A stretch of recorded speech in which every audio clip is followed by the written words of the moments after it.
The city is calling for more state and federal funding for its public schools after using up all of the money from pandemic relief funds. The rallies happening in the Elm City today are part of a series of other rallies happening at other schools across the country. We aren't able to serve our kids right now because we don't have enough funding to support them. Teachers, parents, and New Haven city officials showing their support for increased state and federal education funding. Rallies at 3 New Haven schools, including at Fairhaven School, are pushing for more money to support the city's public schools. It's frustrating because we recognize costs go up.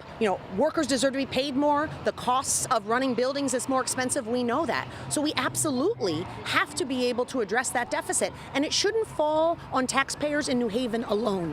Many schools now face a funding shortage because they can no longer rely on money from the Elementary and Secondary School Emergency Relief or the ESSER Fund. That fund provided money to help schools during the pandemic. New Haven received $127 million. City and school leaders say it's time for a greater investment in public education at the federal and the state level. Our kids in New Haven, 75% are low income, around 20%, 21% are multilingual learners. So our kids face a lot more challenges than many other kids in the state, and so we actually need to spend a lot more resources on our kids to make sure that they have the support to even be able to be competitive with our counterparts in other places. The district recently cut the school's budget for the next fiscal year. The deficit in the budget is over $12 million just to keep functioning.